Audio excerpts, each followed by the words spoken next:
Hi guys, welcome to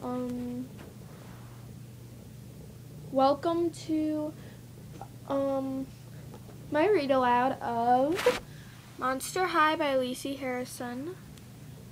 And yeah, we are only on chapter 3, which is, I guess it's a good pace. And chapter 3 is with Melody.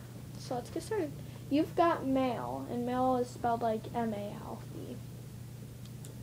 Like a boy, yeah. We're here, Buenau's keep beeping his horn repeatedly. Wakey, wakey. Melody peeled her ear off the cool window and opened her eyes. At first glance, the neighborhood seemed to be covered in cotton, but her vision sharpened like a developing Polaroid as her eyes adjusted to the hazy morning light. The two moving trucks blocked access to their circular driveway. Sorry, I yawned, and obstructed the view of the house. All Melody could make out was half of a wraparound porch and its requisite swing, both of which appeared to be made of life-size Lincoln logs. It was an image Melody would never forget. Or was it the emotions the image conjured? Hope, excitement, and fear of the unknown, all three tightly braided together, creating a fourth emotion that was impossible to define. She was getting a second chance at happiness, and it tickled like swallowing 50 fuzzy caterpillars. Beep, beep, beep, beep, beep, beep, beep. A husky mountain man wearing baggy jeans and a brown puffy Carhartt vest nodded hello as he pulled the Carver's eggplant-colored Calvin Klein sectional from the truck. That's enough honking, dear. It's early. Glory swatted her husband playfully. The neighbors are going to think we're lunatics. The smell of coffee breath and cardboard-to-go cups made Melody's empty stomach lurch. Yeah, Dad, stop. Candace moaned, her head still resting on her metallic Tory Birch bag. You're wakey-waking the only cool person in Salem. Beau unclipped his seatbelt and turned to face his daughter. And who might that be? Me. Candace stretched, her chest rising and then sinking inside her light blue tank like a buoy on choppy sea. She must have fallen asleep on her angry, balled-up fist because her cheek was imprinted with the heart from her new ring, the one her teary best friends gave her as a going-away present. Melody, desperate to dodge the "I miss my friends" bullet Candace would undoubtedly fire when she noticed her cheek, was the first to open the door and step onto the winding street. The rain had stopped and the sun was rising. A purplish-red layer of mist cloaked the neighborhood like a thin fuchsia scarf over a lampshade. It cast a magical glow over Radcliffe Way. Damp and glistening, the neighborhood smelled like earthworms and wet grass. Get a whiff of that air, Melly. Beau smacked his flannel-covered lungs and lifted his head in reverence to the tie-dyed sky. I know. Melody hugged his corrugated abs. I can breathe better already, she assured him, partly because she wanted him to know she appreciated his sacrifice, but mostly because she truly could breathe more easily. It felt as if a sandbag had been lifted from her chest. You gotta get out and smell this, Beau insisted, tapping his wife's window with his gold initial ring. Glory lifted her finger impatiently and then cocked her head toward Candace in the back seat to show she was dealing with another meltdown. Sorry. Melody hugged her father again, this time with a softer grip, a grip that begged forgive me. For what? This is great. He took a long, deep breath. The Carvers needed a change. We had Ellie dialed. It's time for a new challenge. Living is all about— I wish I was dead! Candace screamed from inside the SUV. There goes the only cool person in Salem, Beau mumbled under his breath. Melody looked up at her father. The instant their eyes met, they burst out laughing. All right, who's ready for a tour? Glory opened the door. The tip of her fur-lined hiking booty lowered tentatively toward the pavement as if testing the temperature of a bath. Candace jumped out from the back seat. First one upstairs gets a big room, she shouted, and then charged toward the house. Her toothpick legs moved at an impressive clip, unencumbered by the Speedo tightness of her fashionably torn skinny jeans. Melody shot her mother a quick, how'd you do that look? I told her she could have my vintage Missoni jumpsuit if she stopped complaining for the rest of the day, Glory confessed, gathering her auburn hair into an elegant ponytail and securing it with a quick twist. With promises like that, you'll be down to one sock by the end of the week, Beau teased. It'll be worth it, Glory smiled. Melody giggled and then took off toward the house. She knew Candace would beat her to the big room, but that's not why she was running. She was running because after so many years of labored breathing, she finally could. Bounding past the truck, she nodded at the men struggling with the couch. Then she leaped up the 3 wood steps to the front door. "No way!" Melody gasped, stopping at the foot of the spacious cabin. The walls had the same orange-hued Lincoln logs as the outside. So did the steps, the banister, the ceiling, and the railings. The only deviations were the stone fireplace and the walnut floors. It was hardly what she was used to, considering they came from a multi-tiered glass and concrete homage to the ultra-modern design. But Melody had to admire her parents. They were certainly committed to this new outdoor lifestyle thing. "Behind you," grunted a sweat-soaked mover, trying to negotiate the plump couch through the narrow doorway. "Oops, sorry," Melody giggled nervously, stepping aside. To her right, a lawn bedroom spanned the entire length of the house. Beau and Glory's California King was already inside holding court, and the master bath was in the middle of a major facelift. A tinted sliding glass door opened onto a narrow lap pool that was enclosed by an 8-foot-high Lincoln log wall. The indoor pool must have sealed the deal for Beau, who swam every morning to burn off the calories his nightly swim might have missed. Overhead in one of the remaining 2 bedrooms, Candace was pacing and mumbling into her phone. Across from her parents' room was a cozy kitchen and dining area.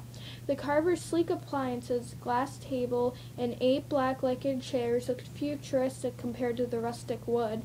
But Melody was sure the situation would be remedied as soon as her mom and dad located the nearest design center. "Help!" Candace called from upstairs. "Huh?" Melody called back, peeking at the sunken living room and its view of the wood and ravine out back. "I'm dying!" "Really?" Melody bounded up the wooden staircase in the middle of the cabin. She loved the way the uneven wood slabs felt beneath her black Converse high tops. Each one had its own unique personality. It wasn't a celebration of symmetry, cohesion, and perfection like Beverly Hills. It was the exact opposite. Every log in the house had its own patterns and nicks. Each was unique. None was perfect. Yet they all fit together and supported a single vision. Maybe it was a regional thing. Maybe all Salamites, Salamonians, Salamers, celebrated unique patterns and nicks. And if they did, that meant the students at Merced High did too. The possibility filled her with a burst of asthma-free hope that propelled her up the steps 2 at a time. At the top, Melody unzipped her black hoodie and threw it over the railing. The pits of her gray Hanes tee were soaked with sweat and her forehead was beating up. "I'm dying. It's so seriously Fugo." Candace appeared from the bedroom on the left wearing nothing but a black bra and jeans. "Is it 200 degrees in here or am I going through the change?" Candy, Melody tossed her the hoodie. "Put this on!" "Why?" she asked, casually inspecting her belly button. "Our windows are limo tinted. It's not like anyone can see." How about the movers?" Melody snapped. Candace pressed the hoodie against her chest and then peered over the railing. "This place is kind of weird, don't you think?" The flush in her cheeks burned straight up to her aqua blue eyes, giving them an iridescent glow. "This whole house is weird," Melody whispered. "I kind of love it." "That's because you're weird." Candace whipped the hoodie over the railing and sauntered into what must have been the bigger bedroom. A sassy mass of blonde hair swung across her back as if waving goodbye. "Someone lose a top?" called one of the movers from down below. The black garment was slumped over her shoulder like a dead ferret. Yeah, sorry," Melody answered. You can just throw it on the steps." She hurried to the only remaining bedroom so you wouldn't think she was hitting on him. She looked around the small rectangular space. Log walls, low ceiling with deep scratches that looked like claw marks, a tinted mini window that revealed a view of the next-door neighbor's stone fence. The closet smelled like cedar when its sliding door was open. The temperature in the room must have been close to 500 degrees. A real estate listing would call it cozy if the agent wasn't afraid to lie. "Nice coffin," Candace said, still dressed in her bra, teased from the doorway. "Nice try," Melody countered. "I still don't want to move back." "Fine." Candace rolled her eyes. "Then at least let me make you jealous. Check out my boudoir." Melody followed her sister past a cramped bathroom and into a spacious, light-filled square. It had an alcove for her desk, 3 deep closets, and an expansive tinted window overlooking Radcliffe Way. They could have shared it and still had room for Candace's ego. "Cute," Melody muttered, trying not to sound the least bit envious. "Hey, want to walk into town and get some bagels or something? I'm starving." Not until you admit that my room rocks and you're jealous. Candace folded her arms across her chest. No way. Candace turned toward her window in protest. How about now? She blew a fog circle with her breath and then finger drew a heart inside. Melody proceeded with caution. Is this some kind of setup? You wish, Candace said, eyeing the bare-chested boy in the garden across the street. He was watering the yellow roses in front of a white cottage, wielding the hose like a sword. Lean-back muscles undulated every time he thrust forward to joust. His worn jeans had slipped just enough to reveal the elastic band of his striped boxers. Is that the gardener, or do you think he lives here? Melody asked. Lives here, Candace said with certainty. If he was a gardener, he'd be tanned. Tiny. Huh? Melody turned to find her sister dressed in a purple, black, and silver zigzagged Missoni jumpsuit, holding the halter straps behind her head. How did you find that? Melody asked, tying a perfect bow. The wardrobe boxes are still on the truck. I knew Mom would give it to me if I kept complaining, so I snuck it in my bag before we left. So all of that stuff in the car was an act? Melody's heart began to trot. Pretty much, Candace said casually. I'll make friends and meet guys wherever.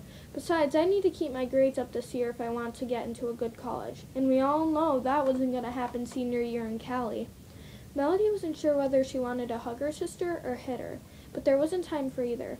Candace had already slipped on a pair of glory silver platform sandals and scuttled back to the window.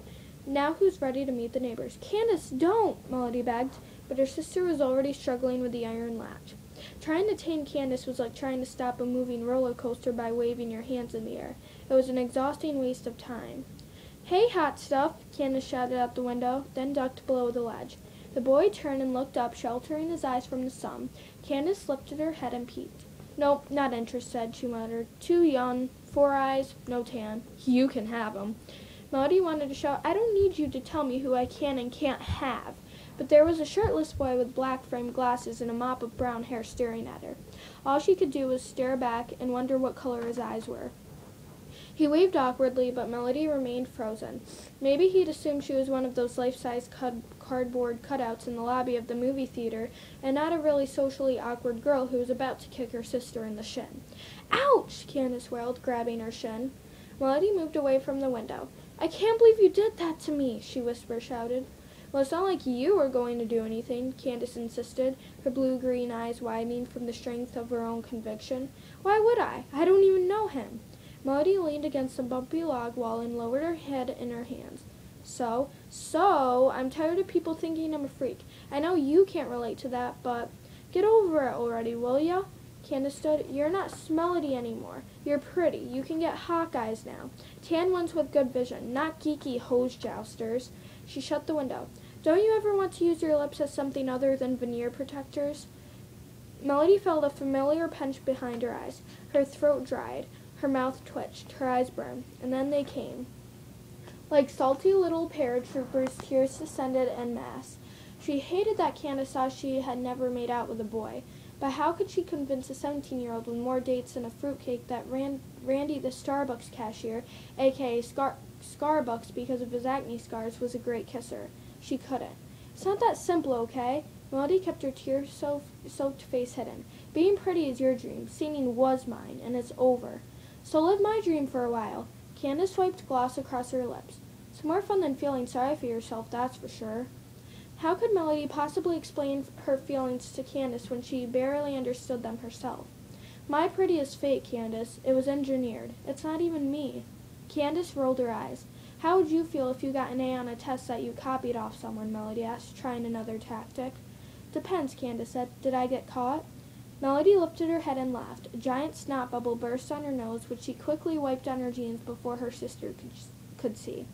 You think about this stuff too much. Candace swung her purse over her shoulder and then glanced down at her cleavage. I've never looked better. She held out her hand and pulled Melody to her feet. It's time to teach the good people of Salem the difference between Carhartt and culture. After a quick scan of Melody's sweaty gray Hanes t-shirt and baggy jeans, she added, just let me do all the talking. I always do, Melody sighed.